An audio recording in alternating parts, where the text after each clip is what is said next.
மணி tax நேயர்களுக்கு வணக்கம். Cinema சமகால நிகழ்வுகளை, சமகால பிரச்சனைகளை, சமகாலத்தில் இருக்க இளைஞர்களை, அவங்களுடைய காதலை, அவங்களுடைய பிரச்சனைகளை பேசணும். அந்த சினிமா தான் பொறுப்பான சினிமா.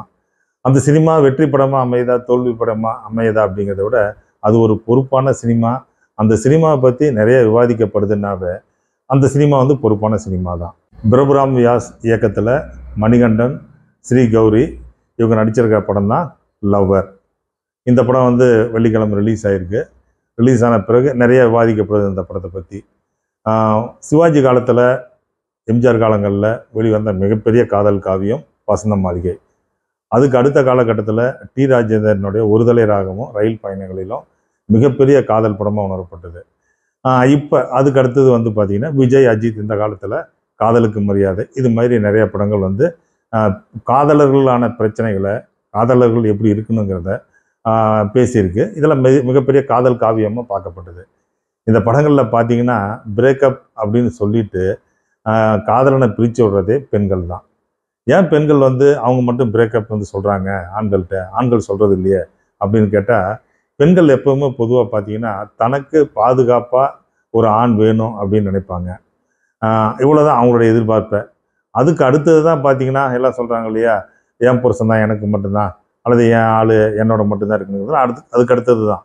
அவங்க பெருசாக நினைக்கிறது தனக்கு பாதுகாப்பாக இருக்கணும் தன்னுடைய லைஃப் பார்ட்னர் அப்படின்னு நினைப்பாங்க. ஆண்கள் என்ன நினைப்பாங்கன்னா, தனக்கு வரப்போகிற பொண்ணு, தன்னுடைய லவ்வரு தன்னை தவிர யாருக்கிட்டையுமே பேசக்கூடாதுன்னு நினைப்பாங்க. அதனால தான் சில பேரண்ட்ஸ்லாம் சொல்கிறதில் பார்த்து கேட்பீங்க நீங்கள். சில அம்மாக்கள் சொல்லுவாங்க, ஏப்பா என்ன நான் வந்து உங்கள் பையன்கிட்ட பேசியிருந்தா கூட நீ விட மாட்டேங்கிற அப்படின்னு. அப்புறம் அவர் சொல்லுவார், குழந்தை பிறந்த பின்னாடி என்னை விட அவங்க பையன்கிட்ட தான் வந்து அந்த அம்மாவுக்கு வந்து ஒய்ஃபுக்கு வந்து அதிகமாக பேசுகிறாங்க பழகுறாங்க அப்படின்னு. அப்படின்னா என்ன அர்த்தம்? தன்னை தவிர வேற யாருக்கிட்ட அதிக நேரம் பேசணும்னா தன்னுடைய மனைவி அந்த ஆணுக்கு பிடிக்காது. இது ரெண்டுமே ஒருத்தருக்கு ஒருத்தர் புரிஞ்சக்கூடிய விஷயங்கள். இது வந்து இளைஞர்களாக இருக்கும்போது, யங்ஸ்டராக இருக்கும்போது அந்தந்த காலகட்டத்தில் எங்கே அவங்களுக்கு வந்து இதில் தடுமாற்றம் ஏற்படுது, பெரிய தடுமாற்றம் ஏற்படுது, அங்கே தான் இந்த பிரேக்கப்பே நடக்குது. லவ்வர் இந்த படத்தினுடைய கதையை நம்ம வந்து சுருக்கமாக சின்னதாக சொல்லணும் அப்படின்னு பார்த்தீங்கன்னா, 6 வருஷம் நான் காதலிக்கிறேன் அப்படிங்கிறதுக்காக 60 வருஷம் உன் கூட நான் கஷ்டப்பட்டுட்டு இருக்க முடியாது அப்படின்னு ஹீரோயின் சொல்லிட்டு ஹீரோ வந்து பிரேக்கப் பண்ணுறாரு. அதுக்கப்புறம் இந்த பிரேக்கப் வந்து திரும்ப மறைக்கப்பட்டு, மறுக்கப்பட்டு, மன்னிக்கப்பட்டு திரும்ப ஒன்றாகுதா இல்லையா அப்படிங்கிறதான் இந்த படத்தினுடைய கதையை. சரி, லவ்வர் இந்த படத்தினுடைய கதை என்ன? மணிகண்டனும் ஹீரோயினும் ஸ்ரீ கௌரியும் வந்து காலேஜிலேருந்தே ஃப்ரெண்ட்ஸு. 6 வருஷம் வந்து அவங்க வந்து லவ்வராக இருந்தாலும் ஹஸ்பண்ட் ஒய்ஃப் மாதிரியே வாழ்ந்துக்கிட்டு இருப்பாங்க. இவருக்கு வந்து கீதா கைலாசம் தான் அம்மா. யாருக்கு? ஹீரோவுக்கு. அவங்க அப்பா வந்து சரவணன், ஒரு உதவாக்காரா ஒரு இன்னொரு அம்மாவை வச்சுக்கிட்டு அப்பப்போ வந்துட்டு போவார். அதனால் இவங்க அப்பா மேலே ஒரு பெரிய ஈடுபாடு இருக்காது. தன் அம்மா தான் உலகன்னு இருந்துகிட்டு இருப்பார். ஹீரோயின் அவருடைய அம்மா பேக்ரவுண்ட்லாம், அப்பா அம்மா பேக்ரவுண்ட்லாம் காட்ட மாட்டாங்க. அவங்க வந்து ஒரு சாஃப்ட்வேர் கம்பெனியில் ஒர்க் பண்ணுவாங்க. அவங்க வந்து ஒரு 3 ஃப்ரெண்ட்ஸுங்களோட ஒரு ஃப்ளாட்டில் ரூம் எடுத்து தங்கியிருப்பாங்க. இதெல்லாம் வந்து காலேஜ் லைஃப் முடிஞ்சு இவங்க வந்து 6 வருஷம் காதலிச்சுட்டு இருக்க காலகட்டங்களில் காட்டப்படுற சீனு. இப்போ வந்து பார்த்தீங்கன்னா, இவர் வந்து தனக்கு தெரியாமல் தன்னுடைய காதலி எங்கேயுமே வந்து போகக்கூடாதுன்னு நினைப்பார் மணிகண்டன். அவங்க என்ன நினைப்பாங்க, தன்னுடைய ஃப்ரெண்ட்ஸுங்க கூட ஒரு சின்ன கெட்டுக்கதரை கூட இவர்கிட்ட சொல்லிட்டு போனால் இவருடைய மனசு புண்படுங்கிறதுனால அதை சொல்லாமல் போவாங்க. இது வந்து உங்களுக்குள்ளே சின்ன சின்னதாக வந்தது வந்து பெரிய பிரச்சனையாக வெடிக்கும். வெடிச்சிட்டு போகக்குள்ள தான் இந்த பொண்ணு வந்து ஒரு முடிவுக்கு வருவாங்க ஹீரோயின். இனிமேல் இவங்க கூட வந்து லைஃப் ட்ராவல் பண்ணுறது கஷ்டம்னு திரும்ப இவர் வந்து எக்ஸ்கியூஸ் கேட்பார். திரும்ப ஏற்றுக்குவாங்க. ஏற்றுக்கிட்ட உடனே இவர் வந்து என்ன பண்ணுவாருன்னா, திரும்ப தன்னுடைய லவ்வர் எங்கே போனாலும் சொல்லிட்டு போகணுன்னு ஆசைப்படுற மாதிரியே ஹீரோயின் வந்து தன்னுடைய காலேஜ் ஃப்ரெண்ட்ஸ், இவருக்கு சேர்ந்து ஃப்ரெண்டு தான் அவங்கெல்லாம். இவங்க வந்து ஒரு கெட்டுக்கதை கிடக்குறாங்க, அங்கே போகலாம் வாங்கன்னு கூட்டிகிட்டு போவாங்க. அங்கே கூட்டிகிட்டு போன உடனே இவர் தண்ணி அடிச்சுட்டு அவங்க ஃப்ரெண்ட்ஸுங்க மத்தியிலேயே அவங்க ஃப்ரெண்ட்ஸுங்கெல்லாம் போட்டு அடிப்பார். அடித்தோடனே அந்த பொண்ணுக்கு வந்து ஒரு பெரிய பாதுகாப்பே இல்லாத ஒரு சூழல் ஏற்பட்ட மாதிரி ஒரு உணர்வு ஏற்படும். உணர்வு ஏற்பட்ட உடனே இந்த பிரச்சனை சின்ன சின்னதாக வெடித்து அவங்க வந்து பிரேக்கப் ஆகலான்னு முடிவு பண்ணி பிரேக்கப் ஆகுவாங்க. பிரேக்கப் ஆன பின்னாடி அந்த பொண்ணு வந்து அந்த கட்டத்துக்கு போயிடுவாங்க. இவர் இல்லாமல் கூட வாழலாம் அப்படிங்கிற மாதிரி போனவங்க. ஆனால் இவர் என்ன பண்ணுவார் மணிகண்டன், அவங்க இல்லாமல் வாழவே முடியாதுன்னு அவங்கள்ட்ட போய் சரண்டர் ஆகுவார். ஆனால் அவங்களால ஏற்றுக்க முடியாது. என்ன காரணம்னா, அந்த பொண்ணு வேலை செய்கிற இடத்துல அந்த சாஃப்ட்வேர் கம்பெனியில் புதுசாக ஒரு டீம் லீடர் வந்திருப்பார். அந்த டீம் லீடரு இந்த பொண்ணு மேலே கரிசனையாக இருப்பார். ஆனால் இது வந்து மணிகண்டனுக்கு எப்படி தெரியும் அப்படின்னு பார்த்தீங்கன்னா, தன்னை விட்டுட்டு வந்து அதிக முக்கியத்துவம் ஹீரோயின் வந்து அந்த டீம் லீடர் கொடுக்குறாங்க அப்படிங்கிற மாதிரி தெரியும். இந்த கான்ஃப்ளிக்டில் இவங்க 2 பேரும் ட்ராவல் ஆகிட்டு 3 பேர் ட்ராவல் ஆகிட்டு இருக்காங்க. இந்த ட்ராவலில் வந்து ஹீரோ ஹீரோயின் திரும்பவும் இணைய முடிஞ்சதா, பிரேக்கப் சொல்லி வேண்டாம் அப்படின்னு சொன்ன ஹீரோயின் திரும்ப வந்து ஹீரோவை ஏற்றுக்கிட்டாங்களா இல்லையா அப்படிங்கிற ஒரு நீண்ட சீக்வன்ஸ் தான், கிளைமாக்ஸ் தான் இந்த படத்தினுடைய கதையை. சரி, இந்த படத்தில் வந்து மணிகண்டன் எப்படி நடிச்சிருக்காரு அப்படின்னு பார்த்தீங்கன்னா, அவர் நடிச்சிருக்காருங்கிறத விட அவர் கேரக்டரைசேஷனை கன்சீவ் பண்ணுறது, அவர் கேரக்டரைசேஷனை உருவாக்குனது ரொம்பவே ரொம்பவே வந்து யோசிச்சிருக்கணும். அது வந்து ஏற்றுக்கொள்ள முடியாதே இருக்குது. ஏன்னா இந்த படத்தை நிறைய இளைஞர்கள் பார்ப்பாங்க. பார்க்கும்போது காரணமே இல்லாத, சம்மந்தமே இல்லாத எனி டைம் அவர் கையில் வந்து ஒன்று சிகரெட் இருக்கும், அல்லது வந்து ஏதாவது ஒரு போதைப் பொருள் கஞ்சா மாதிரி இருக்கும், இல்லை அவர் எப்போ பார்த்தாலும் சரக்கு அடிச்சுட்டே இருப்பார். இவர் இப்படி இருக்கிறதுக்கெலாம் ஒரு காரணம் இருக்கும் இல்லையா? எந்த காரணமுமே கிடையாது. நான் படம் பார்த்துட்டு இருக்கும்போது என்ன நினச்சேன்னா, வாழ்வே மாயம் படத்தில் கமலஹாசன் பார்த்தீங்கன்னா எனி டைம் சிகரெட் குடிச்சிக்கிட்டே இருப்பார். அடுத்தது என்னன்னு பார்த்தீங்கன்னா, கிளைமேக்ஸில் ஒரு கேன்சர் வந்துடும்.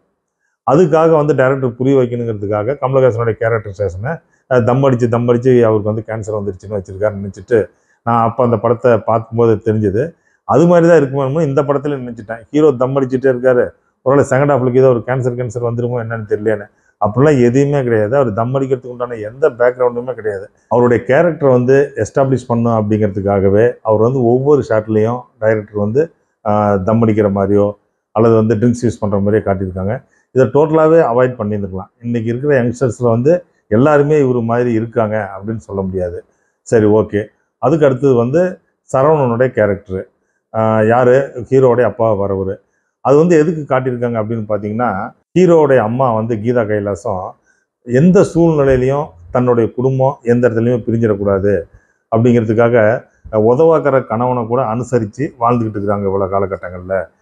தன்னுடைய பேங்க் பேலன்ஸையே வந்து தனக்கு தெரியாமல் எடுத்து இன்னொரு ஒய்ஃபுக்கு செலவு பண்ணுறாரு. பட் இருந்தாலும் பரவாயில்ல, தன்னுடைய கணவனை வந்து அவங்க கணவனாக இருக்கணும் அப்படின்னு விரும்பி வச்சுக்கிறாங்க அப்படிங்கிற மாதிரி ஆடியன்ஸுக்கு புரியணுங்கிறதுக்காக ஒரு ட்ராக்கும். அதுக்கு அடுத்தது ஹீரோயின் வந்து இந்த படத்தில் ஒரு டைலாக் சொல்லுவாங்க. அவங்களுடைய பிரேக்கப்புக்கு முக்கியமான காரணம், திரும்ப அந்த பிரேக்கப்புக்கு பிறகு இணையவே மாட்டாங்க அப்படிங்கிறது ஹீரோயின் சொல்கிற ஒரே ஒரு காரணம் என்னென்னா, 6 வருஷம் நம்ம வந்து லவராக வாழ்ந்துட்டோம் அப்படிங்கிறதுக்காக 60 வருஷம் என்னால் எல்லா கஷ்டத்தையும் தாங்கிக்க முடியாது அப்படின்னு ஒரு டைலாக் சொல்லிட்டு தான் பிரிவாங்க. அதுதான் இன்றைய யங்ஸ்டர்ஸினுடைய கருத்தாகவே இருக்குது. ஸோ இது வந்து இங்கே பார்த்தீங்கன்னா கீதா கைலாசம் ஒரு 30 வருஷத்துக்கு மேலே தன்னுடைய கணவனை சகிச்சுக்கிட்டு வாழ்ந்துக்கிட்டு இருக்காங்க. இவங்கனால வந்து 6 வருஷத்துலேயே தன்னுடைய பாய் ஃப்ரெண்டை அல்லது தன்னுடைய வந்து தன்னுடைய லவ்வரை அல்லது வந்து லைஃப் பார்ட்னராக வரக்கூடியவரை 6 வருஷத்துக்கு மேலே இவங்களால சகிச்சிக்க முடியல அப்படின்னு இந்த பொண்ணுடைய சமகாலத்தில் இருக்கிற இந்த பொண்ணுடைய கேரக்டரைசேஷனும் ஆடியன்ஸ் புரிஞ்சுக்கணும் அப்படிங்கிறதுக்காக இந்த கேரக்டரைசேஷன் உருவாக்கியிருக்காங்க. கீதா கைலாசங்கனுடைய கேரக்டரைசேஷன் ஓகே, சரவணன் பண்ணியிருக்க கேரக்டரைசேஷனுடைய ஃபினிஷிங்கும் பெருசாக இல்லை, அவருடைய ட்ராவலும் பெருசாக இல்லை. அது மட்டும் இல்லாமல் பாண்டுவோடைய சன் நடிச்சிருப்பார் இந்த படத்தில். அவர் யார், ஒரு ரவுடியா, ஒரு அரசியல்வாதியோடைய மகனா, அல்லது வந்து ஒரு திருட்டுத்தனம் பண்ணுற பிஸ்னஸ் மேனா, இதெல்லாம் வந்து கொஞ்சம் டீட்டெயில் இல்லாமலே இருக்கும். பட் இதெல்லாம் இல்லாமல் இருந்தாலும் இந்த படத்தில் நிறைவான ஒரே ஒரு விஷயம் என்னன்னு பார்த்தீங்கன்னா, ஹீரோயினோடைய கேரக்டரைசேஷன் பிரமாதமான. இன்னைக்கு இருக்கிற ஒரு யங்ஸ்டர்ஸ், ஒரு பொண்ணு என்னென்னலாம் எதிர்பார்ப்பா, எந்த அளவுக்கு விட்டு கொடுப்பா, அதுக்கடுத்தது எந்த அளவுக்கு தன்னால் முடியல அப்படின்னு பிரிஞ்சு போவா, இது எல்லாமே இந்த படத்தில் வந்து சொல்லியிருக்காங்க.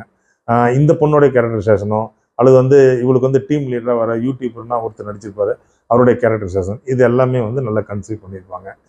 அது மட்டும் இல்லாமல் இந்த படத்தினுடைய இசையமைப்பாளர் ஷான் ரோலர் நல்ல பின்னணி இசை கொடுத்துருக்காரு இந்த படத்துக்கு. தேவையான இடத்துல சின்ன சின்ன மாண்டேஜ் சாங், பழைய இளையராஜானுடைய படங்கள் வரும் இல்லையா, அந்த மாதிரியான மாண்டேஜ் சாங்ஸ் இந்த படத்தில் கொடுத்துருக்காங்க. இந்த படத்தினுடைய டைரக்டர் பிரபுராம் வியாஸ். இன்றைய காலகட்டத்தில் இருக்கிற யங்ஸ்டர்ஸினுடைய மனநிலையை, அவங்க வந்து என்ன எதிர்பார்க்குறாங்க அப்படிங்கிறத வந்து நல்லாவே தெளிவாக சொல்லியிருக்காரு.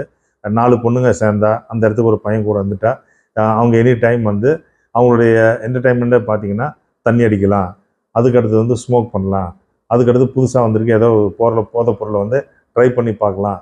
எல்லா பெண்களும் அப்படி கிடையாது இருக்கிறாங்க அப்படிங்கிறத வந்து விஷுவல் பண்ணியிருக்காரு. அப்படி தான் நம்ம இதை எடுத்துக்கணும். ஏன்னா நிறைய பெண்கள் அப்படி கிடையாது, இருக்கிற சின்ன மைனாரிட்டி பெண்கள் வச்சு இதை கொஞ்சம் காட்டியிருக்காரு. அதே மாதிரி ஒரு மிடில் கிளாஸ் பையன், அவனுடைய எதிர்பார்ப்பு என்ன, அவனுக்கு அவங்க லவர் எப்படி இருக்கணும்னு அவன் எதிர்பார்க்குறான், அவன் எதெல்லாம் வந்து தனக்கு வந்து செட் ஆகாது, தனக்கு எதெல்லாம் கோவப்படக்கூடிய விஷயங்கள் அப்படிங்கிறத வந்து வெளிப்படுத்துகிறாங்கிறதையும் அவர் வந்து விஷுவல் ஆக்கியிருக்காரு. இது வந்து ஒரு நல்ல கம்பேரிசன் உள்ள ஒரு மூவி. இதை கண்டிப்பாக நீங்கள் பாருங்கள். ஆனால் இதில் வந்து பார்த்துட்டு இதில் இருக்கிற நிறைய நான் சொன்ன மாதிரி ஸ்மோக், ட்ரிங்க்ஸ், இந்த விஷயத்தெல்லாம் அவாய்ட் பண்ணிடுங்க. ஒருத்தருக்கு ஒருத்தர் எப்படி புரிஞ்சுக்கணும் அப்படிங்கிற அந்த விஷயத்தை மட்டும் எடுத்துக்கங்க. மணி டாக்ஸ் நேயர்களே, இது வந்து ஒரு ஜெனுவனான ரிவ்யூ. இந்த ரிவ்யூ உங்களுக்கு பிடிச்சிருந்தா நீங்கள் லைக் பண்ணுங்கள், ஷேர் பண்ணுங்கள், சப்ஸ்கிரைப் பண்ணுங்கள்.